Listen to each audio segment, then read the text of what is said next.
Very good afternoon to all. Welcome back to the Department of Medicine DOMAB lecture series, and specifically meant for PG students under medicine. This is now we're starting today onwards a fresh set of new lectures under pediatrics for the next 5 weeks. Today's lecture will be by Dr. Roshni. This lectures will soon be uploaded on our Department of Medicine YouTube website. The link has been given before. It will be put up later also in the end of the lecture time. If any doubts, you can further put down in our chat box through the lecture at the end of the session. Dr. Roshni Julia Rajan, she is Assistant Professor in the Department of Pediatrics, Unit 3. Ma'am is have a special interest in areas of general pediatrics and pediatric respiratory disease. She has multiple publications under her, as mentioned before. And today's topic by her will be an approach to breastfeeding, weaning, and other diseases like HMT and necrotizing enterocolitis and respiratory distress syndromes. So, for any, this is mostly oriented towards theoretical knowledge from a medical point of view. If any doubts, please feel free to ask ma'am directly on the chat box. Now, over to you, ma'am. Thanks a lot for accepting to take this lecture for us. Okay, thank you, Dr. Anju. So, can this be uploaded? Yeah, we'll just upload the slides. So we have 4 topics for today, and actually all of these, there's quite a bit to cover in 1 hour. So we'll try to cover at least the basics of each of the things. So I want to start with NEC and RDS, which are more interesting to listen to than breastfeeding. So we'll start with NEC. Please feel free to stop me in between each topic to ask any questions. So NEC, all of you would have learned most about this in your UG days. So necrotizing enterocolitis is the most common and most serious GI emergency of the neonate. And what is it? It's an acute inflammatory injury of the distal small intestine and often the proximal large intestine. So what are the main risk factors and what is the incidence? In most neonatal centers, the incidence is around 1 to 5% of all the ICU admissions and about 10% of all very low birth weight infants. So risk factors, as you will know, prematurity is the most important risk factor. It is the single greatest risk factor. And the mean age of babies who have NEC is around 30 to 32 weeks. There are a proportion of babies who are term, around 10% are term, and these are infants who have other anomalies like congenital heart disease, polycythemia, and intestinal anomalies, which are a little complicated, like a gastroschisis, and also intrauterine cocaine exposure is known to be associated. Other risk factors include chorioamnionitis, IUGR, maternal smoking, and prolonged empirical antibiotic use. Recently, some studies have shown transfusion to be associated with NEC, but not all cases are reported with transfusion. It is only some isolated reports.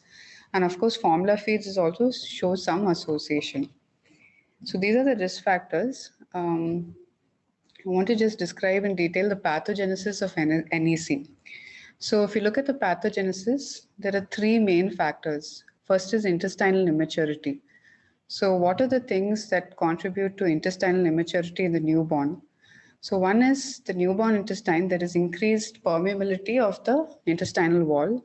There is decreased motility, and there is a lesser amount of the mucus layer. The mucus layer is quite thin, and also the amount of secretory IgA in the newborn, especially in the preterm babies, all these contribute to your intestinal immaturity. The second factor is bacterial imbalances. So most studies up till the 80s, we can't diagnose on culture what is the GI microbiology, what are the bacteria, because most of them are not grown on culture. But after the ribosomal studies on 16S studies, what they have found is the bacteria which are more pathogenic are higher in number than the other bacteria in the intestine, and this is what we mean by bacterial imbalance. So these 2 factors, intestinal immaturity, bacterial imbalances, both of them can lead to mucosal injury. So these are the 3 main things that you have to remember for the pathogenesis. Now, besides these 3 things, there are also other factors which play a role.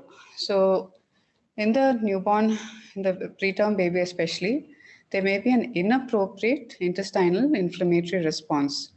This is especially with toll-like receptor 4 receptors. There's an inappropriate response with TLR4 in the intestine, and this also contributes. Similarly, genetic mutations in TLR4 and interleukin 8. So that can predispose some babies to have a higher genetic predisposition to develop a NEC. Finally, there are many other factors like birth asphyxia, low Apgar score, the way we time and way we grade up our feeds, umbilical catheterization, HIE, and even the presence of a PDA. All these have shown some association with NEC, but none of them independently have been confirmed to be a cause. But these are also important factors to remember in the pathogenesis. So clinical features, it's quite simple. Broadly, we have systemic signs and abdominal signs. Systemic signs are very generalized. It's respiratory distress, that baby's in shock. There's apnea, bradycardia, or hypo or hyperthermia, and irritability. The abdominal signs, so these systemic signs can be for anything. It can be for sepsis, it can be for any other respiratory condition, any cardiac thing. So the abdominal signs are the one which make it more specific. So we've listed down all the abdominal signs. So they can be distension, they can be erythema, tenderness, gastric returns. Gastric aspirates is a very important one when we start feeding, vomiting, and ileus, and blood in stools. Abdominal, the last three, abdominal wall erythema, induration, kind of localized ascites or a localized abdominal mass, that means it has kind of progressed, and ascites and localized abdominal mass we see a little more advanced or a little rare. But abdominal wall erythema and induration is something that we have to look out for, that can be seen quite often in babies with NEC. So lab features, all of you will remember, hallmark is pneumatosis intestinalis. So this X-ray shows, so what is pneumatosis intestinalis is there is air in the bowel wall, in the intestinal wall. Okay, not able to, okay. So the arrows actually, the white arrows actually show that the lining of air in the intestinal wall. Other features which can be seen, like there is air in the intestinal wall, there can be air in the biliary system also. So there's pneumobilia. Soap bubble appearance is basically the crescents of air in the bowel. So pneumobilia and pneumatosis are the important ones. So why is there air? So it can be intraluminal air which has leaked into the intestinal wall because of mucosal injury, or it can be something produced by the intestinal bacteria also. So these are the hallmark signs of NEC. There are also some lab features which are supportive and very useful. So the classical triad of NEC, metabolic acidosis, thrombocytopenia, and hyponatremia. So what is the mechanism of thrombocytopenia and NEC? It's mostly thought to be due to platelet destruction. And hyponatremia is usually due to GI loss. We always do blood culture and CRP, even though blood culture is positive around only 40% of cases. It is useful, we do get some organisms. CRP is also helpful. Stool occult blood is less useful, but it is still used in our classification, which I will, in our grading, which I will come to. Gross blood, stool gross blood is very useful as a pointer for NEC. So this is a modified Bell staging criteria for NEC. It looks a bit crowded, but it's a very simple slide actually. So they're basically broadly 3 stages, stage 1, stage 2, and stage 3, and each is divided into A and B. So I've just highlighted the important things in each stage. So we'll just go through one by one. So stage 1 basically is where the X-ray findings are relatively normal, or there's only some mild intestinal dilatation. So the difference between stage 1A and 1B, both are called suspected. Stage 1A is basically you have occult blood in stool or heme positive stool, whereas stage 1B, you have grossly bloody stool. Otherwise, the clinical features are almost the same. X-ray findings are not very specific. So we would call this suspected NEC. Then we come to stage 2, where the main thing is your X-ray findings are present. Your specific X-ray findings are present. That is of pneumatosis intestinalis. And that's present in both 2A and 2B. The difference between A and B is A, in addition to some abdominal distension, they have absent bowel sounds. 2B has the other classical lab features like metabolic acidosis and thrombocytopenia, and there may be definite tenderness. An X-ray may, in addition, also show ascites. Stage 3, the baby is very sick. So it's always easy to remember 3B is perforated. So you will see pneumoperitoneum. 3A is just before that when the child is going into shock, bradycardia, and there's signs of an impending respiratory failure, but there's no pneumoperitoneum as yet. So this staging is important to remember because our treatment depends on this staging. So this is very broadly the treatment stage-wise. Of course, before we do all this treatment, we have to take care of the circulation, the airway. If it requires ventilation, all that will be done. This is a specific treatment for each stage. So in stage 1, we said it's suspected. So we discussed already the not many specific X-ray signs. So the mainstay of treatment is keeping the baby nil per oral and gastric decompression. That is the mainstay of treatment in all 3 stages. The duration of keeping NPO and the duration of giving antibiotics is the one that varies from stage to stage. So in stage 1, we will do all our investigations and give ampicillin and gentamicin for around 48 hours. I'll come to the rationale of the antibiotics. Stage 2, where we have definite X-ray findings, the treatment is same. We keep NPO, but we give parenteral nutrition because we're going to keep NPO for around 10 to 14 days, or at least 7 days. And antibiotics are given for around 10 to 14 days. And an early surgical consultation is sought. Stage 3, when there's almost of perforation, definite surgical consultation will be done, and same parenteral nutrition and gastric decompression will be followed. Now coming to the rationale of the antibiotics, so we said around 40% of the blood cultures will grow something, and there's a big variety of gram-positive, gram-negative aerobic and anaerobic bacteria, and these are the organisms which are commonly isolated: Klebsiella, E. coli, Pseudomonas, Clostridium, Bacteroides, and Staph. So our rationale for giving AMPI, Genta, and Flagyl is based on this group of organisms. Other important things is important to maintain a hematocrit above 35%, so Paxils would be given if required. And the GI function has to be periodically re-examined. So stage 1 can go to stage 2 even within 12 to 24 hours. So frequent clinical examination and sometimes X-rays even every 6 to 8 hours sometimes need to be reassessed to decide the duration of antibiotics and early surgical intervention. The surgical intervention, GI perforation would be the absolute indication for surgical intervention. Extensive necrosis of the intestine, very difficult to diagnose clinically unless there's also perforation. But so perforation would be the main indication for surgical intervention, seen around 20 to 30% of these babies, and usually 12 to 48 hours after the onset. So the long-term management, so once you've kept NPO and given parenteral nutrition, so once a baby sort of recovered, stabilized, feeds are introduced gradually. So among all the feeds, breast milk is the one which is preferred.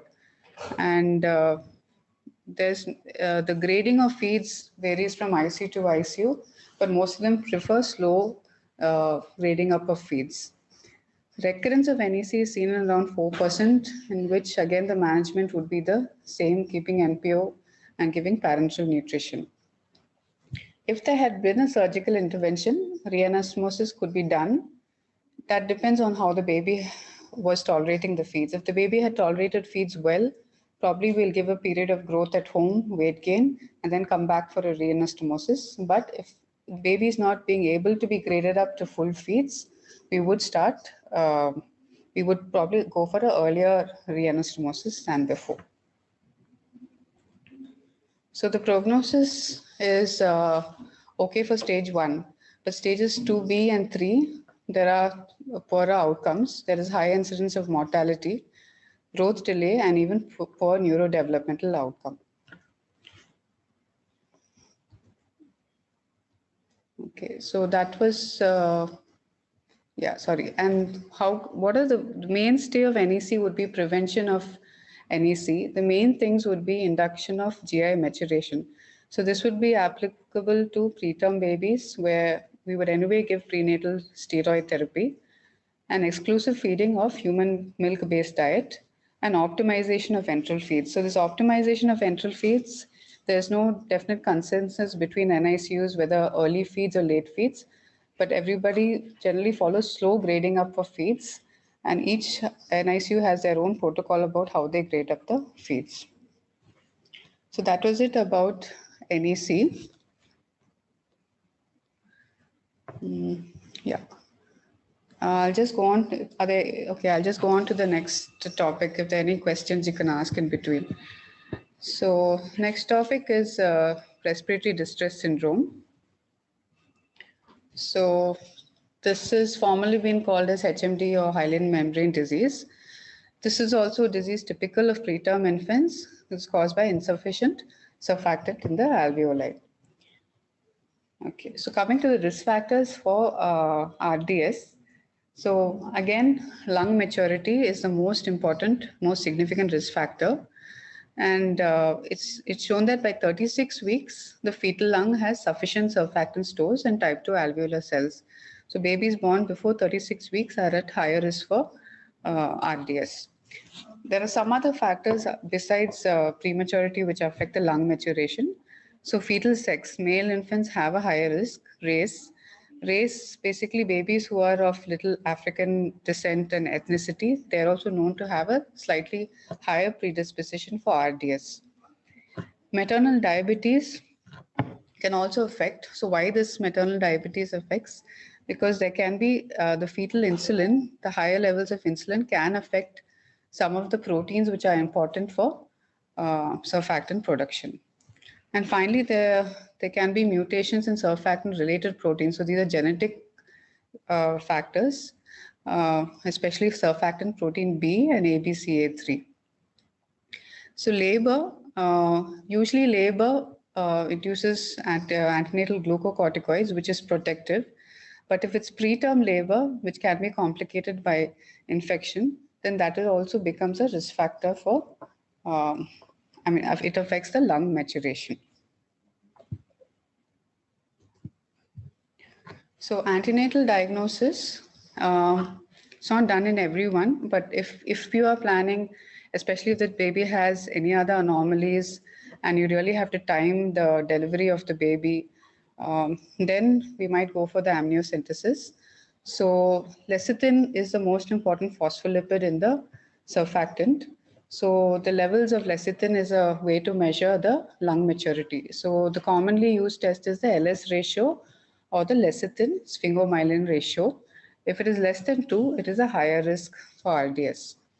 Then there's a reagent called TDX, which is for FLM, which is basically for fetal lung maturity. This is the measurement of the ratio of surfactant to albumin in the amniotic fluid. And finally, we look at the number of lamellar bodies in the amniotic fluid. So there are cutoffs of around 50,000 lamellar bodies, but that depends on the gestation. So why these lamellar bodies indicate lung maturity is because they are the organelles in the type 2 cells. So these are some of the ways we can diagnose antenatally for RDS.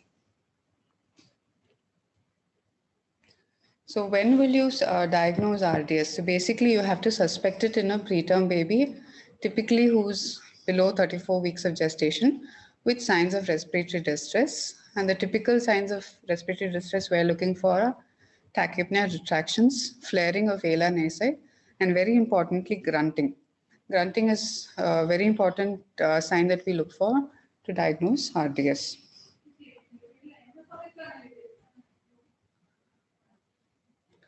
Okay, so I think this is not very clear. So X-rays, the typical X-rays of RDS, main thing this X-ray will show you is a ground glass appearance. The air bronchograms are not so visible. Main thing would be ground glass appearance and slightly lower lung volumes because of the atelectasis. So this is just to show a comparison. Again, comparison basically it's kind of like a whiteout, not exactly a fully whiteout lung, but in the early stages that the RDS X-ray has a lighter lung appearance. So the differential diagnosis of RDS will be any cause of respiratory distress, can be TTN, but transient tachypnea usually settles within few hours and they have a typical X-ray appearance. Any pneumonia, sepsis, especially group B strep, can also look similar. And of course, genetic disorders and any other congenital lung disorders can also mimic RDS. But in a preterm baby, the suspicion of RDS should be high. So how do we prevent RDS? Prevention is by antenatal corticosteroids. How does that help? Corticosteroids, like I mentioned earlier, it enhances the surfactant maturation. So a mother who's going into preterm labor around less than 34 weeks, 24 to 34 weeks, is our candidate to give antenatal corticosteroids. And that is the dose of steroids we give. We give either betamethasone or dexamethasone. Betamethasone is 12 mg OD into 2 doses, and dexa is 6 mg IM twice Q12 hourly into 4 doses. So the management of RDS has 2 parts. We'll just come to the first part is basically all the alveoli, not all, but some of the alveoli are collapsed and atelectatic. So we have to recruit those spaces and maintain end expiration of the alveoli, even without the surfactant. So what is used is the bubble CPAP. So this is the circuit. I'll just show you. Yeah, so this is just a diagrammatic representation of that. So basically you have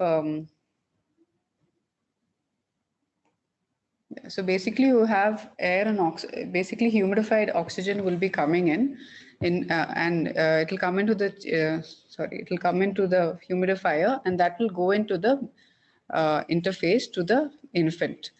And the exhaled air is the one which the pressure of which determines the pressure we're sending out to the alveoli. So that pressure is determined by the depth of the tube in the water.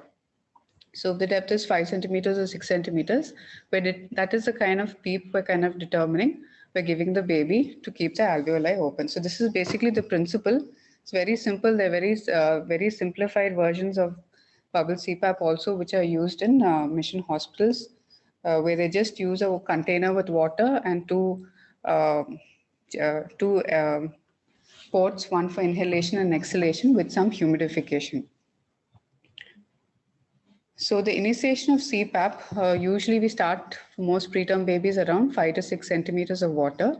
How do we decide how much? So that's basically based on the clinical response, and also we look at the X-ray. We look for an inflation around 8 to 9 ribs. And we see how the baby clinically responds and then decide. Weaning of the CPAP. So we start weaning the settings once the oxygen requirements are usually less than 30% of FiO2. And stopping of CPAP. So very generally, these are very general guidelines. For babies who are more than 32 weeks, we may discontinue once they're at 4 centimeters of PEEP and less than 25% of O2. For those who are less than 32 weeks, they will need longer CPAP, and that we have to decide clinically. Sometimes we may, because of some of the complications of CPAP, because it's a little bit more uncomfortable than a nasal prongs, we can step down to high flow nasal cannula, heat humidified high flow nasal cannula, but that is not usually used as a first line treatment for recruiting the alveoli. First line is usually CPAP, and as a step down, you can use high flow nasal cannula. Some of the complications of this is because of the interface. There can be nasal septum trauma, So, and that's a little uncomfortable. Some babies don't tolerate. So sometimes if they're slightly better, you can come down to your high flow nasal cannula. Definitely over distension and air leak, pneumothorax are complications we have to look for and treat if it occurs. And over distension will lead to VQ mismatch and hypercarbia. So that we'll have to know from our blood gases and readjust our settings. Contraindication for a CPAP, bubble CPAP would be frank apnea in the delivery room, mainly because we need the baby to breathe for the CPAP to work a little better. So those kind of babies will probably go for ventilation directly, mechanical ventilation directly. So coming to the second part, surfactant therapy. So who do we give surfactant therapy for? So some babies actually can do well with just CPAP, but we do have to consider them in preterm babies. If the CPAP is not working, 24 to 48 hours is not much of improvement, surfactant is used. So we have different extracts of surfactant available, and those are the trade names which we have: Survanta, Infasurf, and Curosurf. The ones we usually use here in our ICU are the bovine lung extract surfactant, that is Survanta. So the dose is usually 100 mg per kg of the phospholipid, and it's given every 12 hours for a maximum of 3 doses. Can be given within 6 hours if there's a need, clinical need, you feel that the baby is worsening, and we can give it. So how do we give it? It's given through an ET tube. The ET tube is placed, either the baby is already mechanically ventilated or an ET tube is placed for the reason of giving surfactant. And through the ET tube, we insert a sterile NG tube, and whatever amount of ml we have to give, it's given in 2 to 4 aliquots. So it's given spaced out. We don't give the whole thing together. This is to reduce the complications. So the complications of obstruction and hemorrhagic pulmonary edema. So we give it in divided doses. So previously, there was some studies which said we have to position the baby in a certain way while we're giving it. But now there's no particular positioning. We give it in the position the baby is in, usually supine. And we give it in 2 to 4 aliquots. Yeah, air leak is again a complication of surfactant therapy. Also important to remember is most of these preterm babies are at risk for apnea of prematurity. So usually aminophylline is also started. This is in conjunction with your CPAP or your surfactant. It's not a it's not the treatment for RDS, but it's important because if they continue to have apnea, the CPAP will not be beneficial. So what is most used in most centers is aminophylline, and some places they use caffeine. And babies who are not tolerating CPAP will have to go for mechanical ventilation. So the outcome of RDS, there are more than 32 weeks, no other congenital malformations or no other complications of the RDS, typically resolves pretty well without much sequelae. But those at less than 32 weeks usually need oxygen for a long time, and they are at a risk of developing bronchopulmonary dysplasia, and they will be on oxygen for a long time and will need anti-failure medications also. Okay. Okay, I'll just go on to the last two topics. So breastfeeding and weaning. So, yeah. Okay. So we'll just start with breastfeeding. As you know, human milk is the best adapted to an infant's needs, and it has several advantages like nutritional, immunological, and psychological.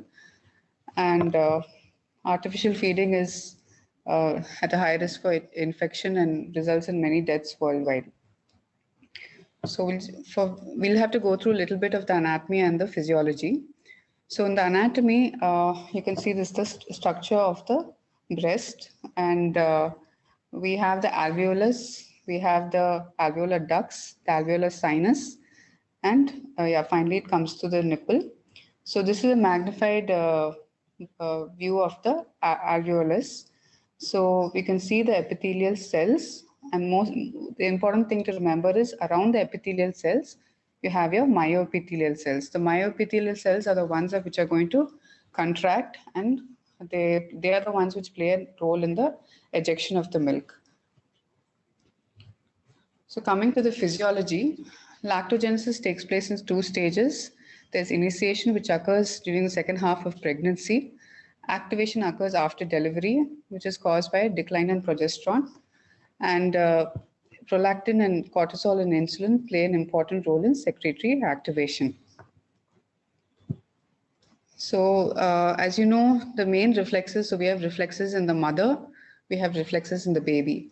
So the reflexes in the mother, the main two are your prolactin and your oxytocin. Prolactin is your milk production reflex. Prolactin is released from the anterior pituitary and it causes secretion of milk. Ejection reflex is oxytocin, is from the posterior pituitary. This is what causes contraction of the myoepithelial cells, and this results in the milk letdown. So this diagram,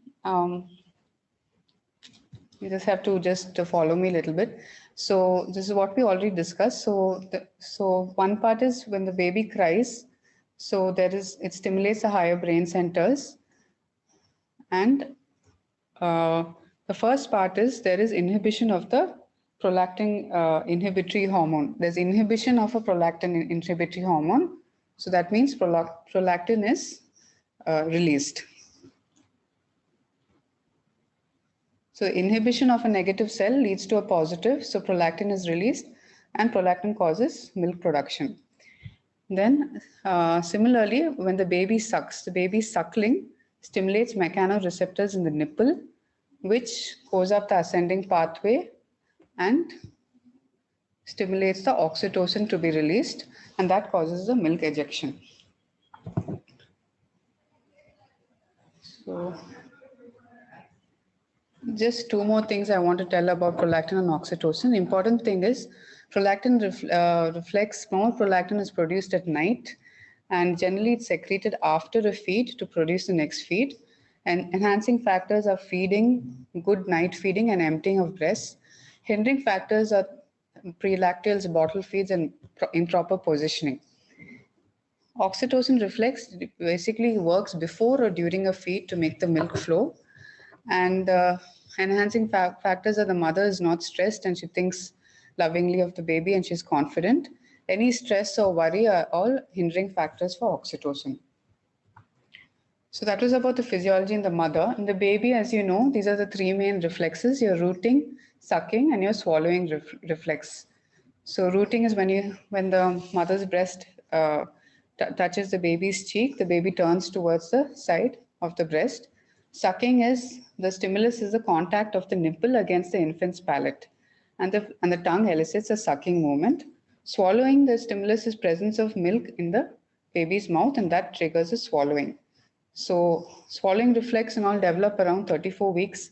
So based on that, we decide what mode of feeding we give for babies. I'll come to that a bit later. So this is the correct positioning for breastfeeding. So main thing is mother should be comfortable with a back support. And the second thing is the baby should be brought to the breast level and the mother should not be bending down to the baby's level. Baby's head should rest in the bend of the elbow with the back along the arm and the buttocks. And baby's entire body should be facing the mother.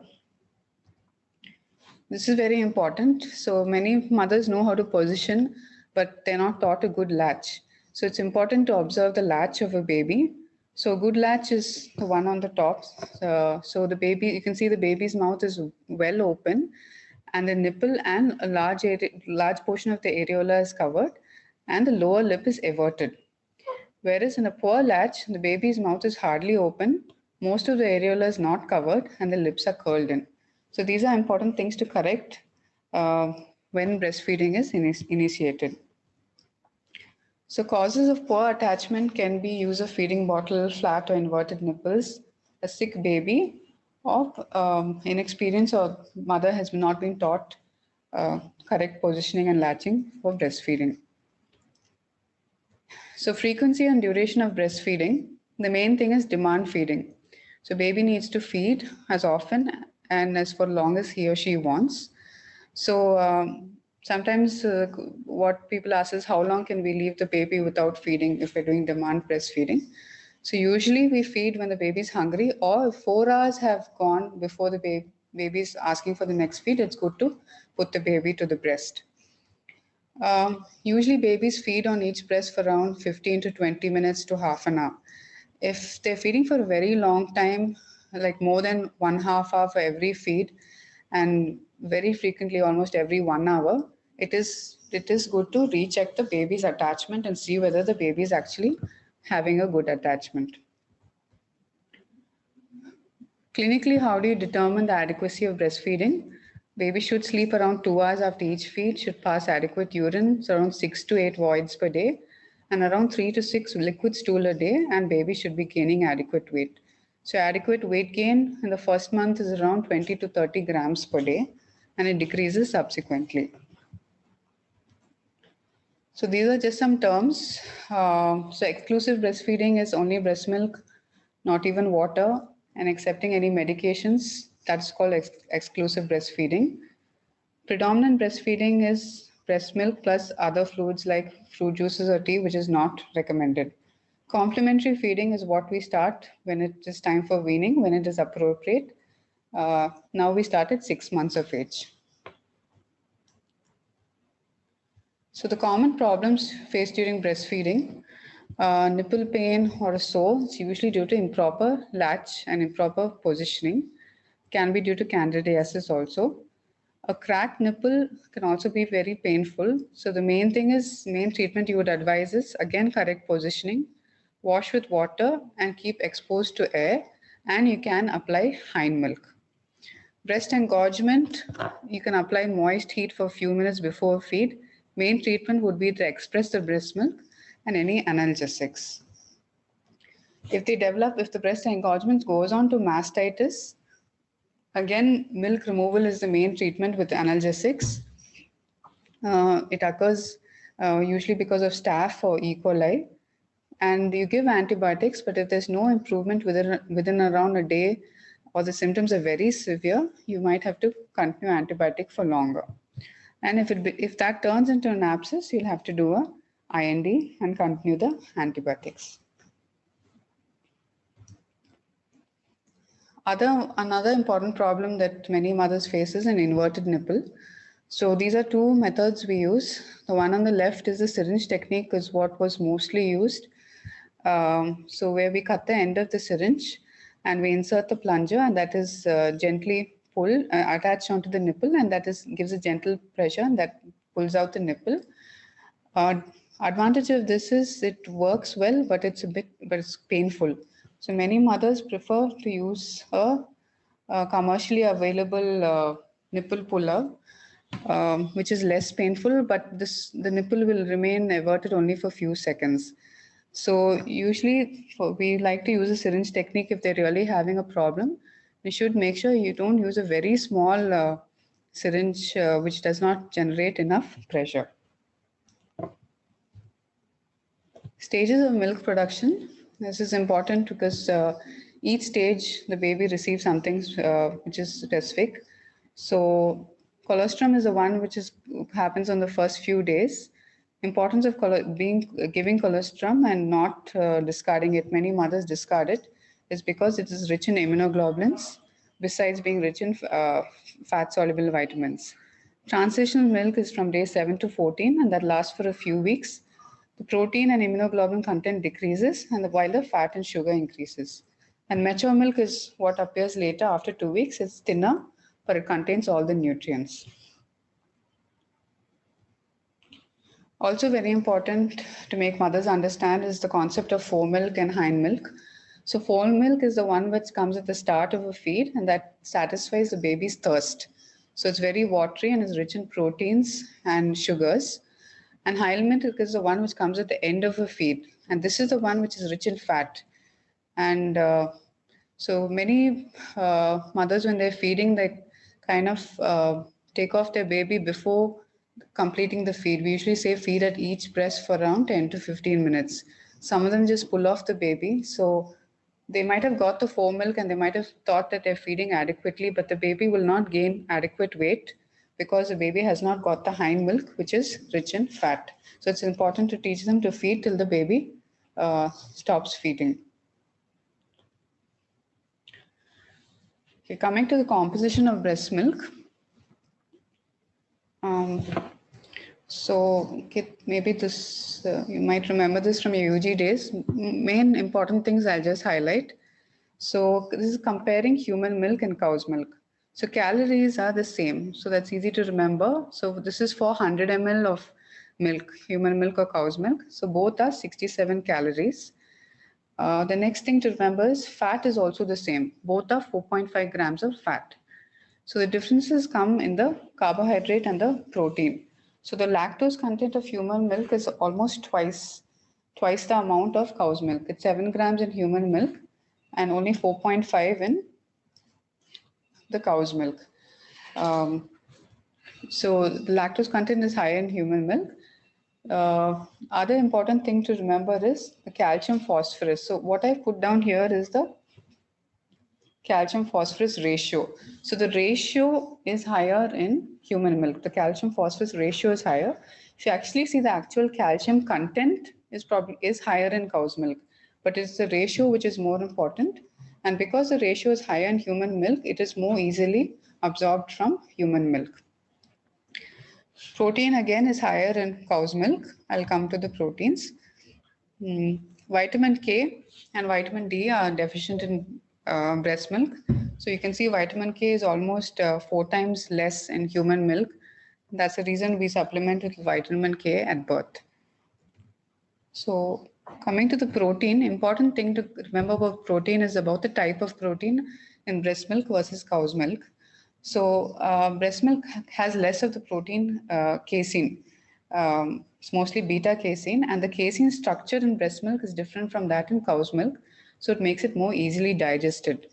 Cow's milk has beta-lactoglobulin, which is not present in human milk. And this is the substance to which some babies can develop intolerance, and we call that cow's milk intolerance. So these are the advantages of breastfeeding. There's bonding between the mother and infant, spacing, lesser incidence of allergies, and I'll come to the immunological benefits and the CNS development. So specifically the immunological advantages. So antibodies, both bacterial and viral, they have definitely lower prevalence of GI infections, otitis media, pneumonia, and meningitis. Presence of lactoferrin in breast milk inhibits growth of E. coli. Bile salt stimulated lipase kills Giardia and amoeba. And bifidus helps to promote the growth of lactobacilli, which helps in digestion. And PABA also is present in breast milk, which has some protection against malaria. So these are the main immunological advantages of breast milk. Very important for CNS development also. So mainly it's amino acids and lipids. So amino acids mainly play a role in neurotransmitter development and serotonin synthesis. So, and lipids, the main thing is it's important, especially PUFA, is mainly important in brain myelination and neural division. So these are things we can tell mothers who are less encouraged to feed breast milk, that these are the very important advantages of giving breast milk.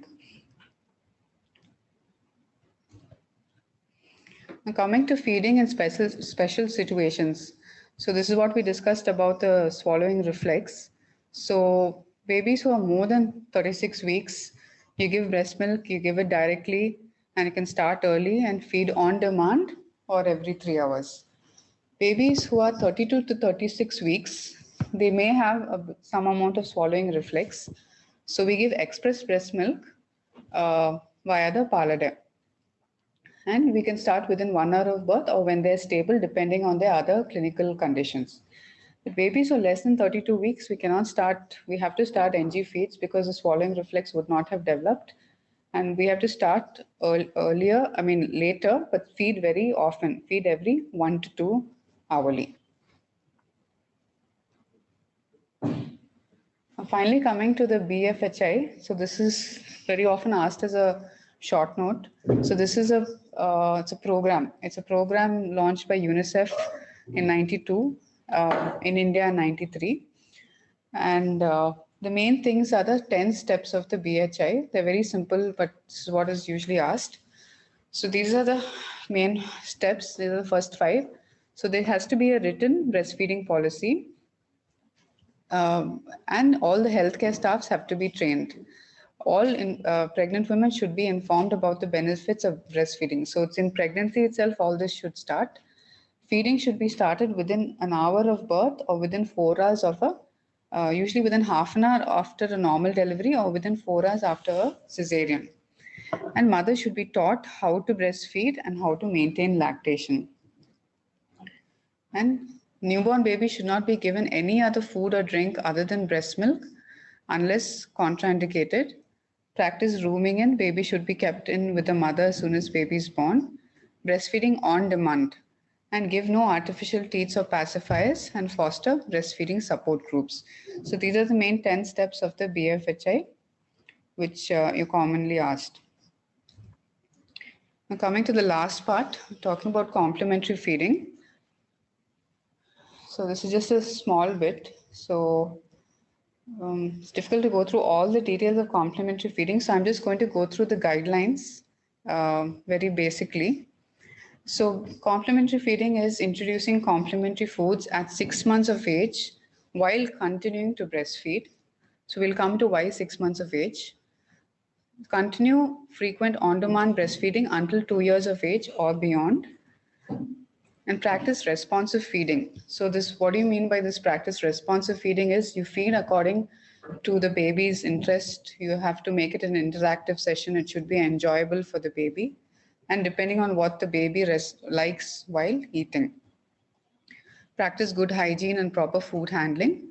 And we start with small amounts of food and increase the quantity as the baby gets older while continuing breastfeeding. Then the food consistency should be gradually increased. So usually we start with kind of porridge kind of consistency, then we move on to mashed food, and then we go on to solid food. Studies have shown that if we do not make a good transition in this consistency by 10 months of age, the child can persist to have a lot of feeding difficulties in the early toddler stage. Increase the number of times the child is fed the complementary food. Feed a variety of nutrient-rich foods to make sure all the nutrients are met. I'll show you a graph of that. And use fortified complementary foods, especially like vitamin D for the infant. And finally, when the baby is unwell, increase fluid intake, continue breastfeeding, and the baby should be fed what the baby usually prefers to eat, and soft foods. So why do we start at 6 months of age? What is this importance of this 6 months? So basically, at 6 months, the exclusive breastfeeding, the energy derived from that is not adequate at 6 months. Also at 6 months, the baby's achieved head control, has rolled over, is developmentally ready for other kind of foods. Digestive system is also more mature to digest all the protein and starch in a non-milk kind of diet. And very small babies, when we start, we may have difficulty because they keep pushing out the food with their tongue. But by 6 to 9 months, between 6 to 9 months of age, they can hold the food, semi-solid food in their mouth more easily. So those were some of the reasons why we start at 6 months. So this is just a graph it's taken from the WHO manual. It shows the energy required by age and what is provided by breast milk. So as you can see, till around 5 months of age, the energy provided with breast milk is okay for the baby's weight. As the baby's weight is increasing, you can see that the energy gap keeps occurring. That's why we need to start other feeds to provide that gap in energy. Similarly, about feeding a variety of nutrient-rich foods. So this is a child after 12 months of age. So there's a big, as we saw in the previous graph, there is already a gap in the energy provided by breast milk. Very important to note is this huge gap in this iron. So iron deficiency is one of the most common things we see between 9 to 1.5 to 2 years, 9 months to around 1 to 2 years of age, because they might have started other weaning foods, but it's not the adequate nutrients to meet this iron gap. So iron deficiency is a very important thing that needs to be addressed and covered and told to the mothers. So this is basically a chart of how do we increase. Most families have a difficulty of how to increase. So this just goes stepwise, 6 to 8 months, 9 to 11 months, and then after 12 months. So the calories are increasing by around 100 to 150 every 2 months. So the texture is you start with like porridge kind of consistency, then increase to mash foods.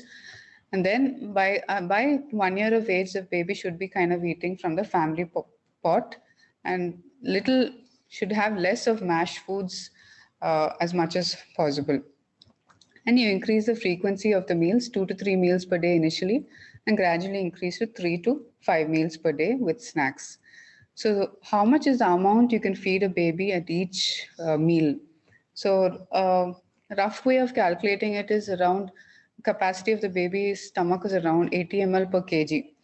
So we take like a 250 ml cup. So initially at 6 to 8 months, they'll eat half a cup at each meal, and that gradually increases to a full cup by around 12 months of age. So these are the foods that we usually give along with breastfeeding. So things like porridges made out of ragi or maize, mashed potato, and you move on to semi-mashed food or semi-solid foods like rice and dal. Okay, this is my final slide. Um, Important things. So many things we give, and so many things are started during weaning. It's important to teach them things to avoid, which can cause either choking or aspiration. So nuts can cause both choking and aspiration. Smooth things like grapes and carrots, which are cut in the shape, which are round sausage pieces, all these can cause choking and they can be dangerous. So either you mash it up very small or finely chopped pieces. Puffed rice and popcorn are very notorious for aspiration. Also, fruits like small fruits like seeds like pomegranate also very prone for aspiration. So these are some things. Usually we say by 1 year of age a child should eat from the family pot, but we should remember there are some things that they have to be careful with. So I think that's the end of my slide. So if there are any questions, be happy to take it. Thanks a lot, Dr. Roshni, for that very detailed lecture on the approach. There's one question, I think. Mentioned excellent presentation covering key areas of early newborn care. Please clarify. See the question. Excellent presentation covering key areas of early newborn care. Please Yeah. mention Yeah. So your sentences for fetal lung maturity still have a role today, given that dilated corticosteroids and surfactant are widely available. What is current practice in CMC prior to planned preterm birth? yeah, so that's what I was. Am I coming or am I not coming? Yeah. So mostly for your question was about prior to planned preterm. Yeah. So if it's a planned preterm birth, usually we just plan for corticosteroids, and amniocentesis is really reserved if we really some associated some other anomalies we're suspecting, and we want to see the number of anomalies the babies has. Otherwise, usually it's corticosteroids which are the mainstay of a planned preterm thing. So amniocentesis is less done unless we're really suspecting some other co-anomalies for the baby. No question. What age of the baby is breastfeeding stop? Yeah, so most of our books say, so like I also said in this, that we continue till 2 years. After 2 years, we don't usually, some books do say even up to 4 years, but 2 years is what we usually say to stop by 2 years. And at least by 2.5 years, they should be off. Otherwise, we have families coming back at 4 and 5 years of age, still continuing, and they find it very difficult to wean off. So we would say for practical purposes, 2 years of age. One question. How do we go about breastfeeding when a patient, like many mothers have a doubt regarding having mastitis or a Yeah. breast abscess per se? Yeah.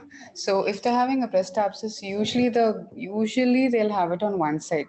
Usually that's how it is. So breastfeeding can be continued because we said the treatment for mastitis is you have to remove the milk. The breast milk has to be expressed. So that can be expressed and given via parlor because the mother may not be able to put to the breast. So we still continue the breast milk. If it is breast abscess and infected, that area is fully infected, then we may have to give some other supplementary feed for that time. But still, if it's just a mastitis and there's no evidence of infection, we would give express breast milk. Any further questions?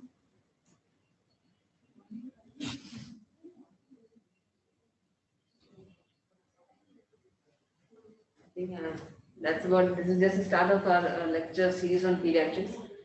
Thanks a lot, Dr. Roshni, for that Okay, thank you. detailed Yeah. lecture. Thanks. We'll wind up for today. Thank you.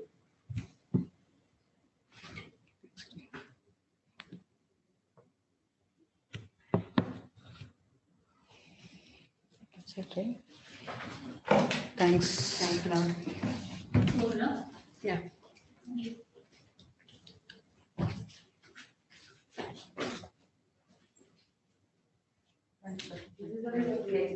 Thanks.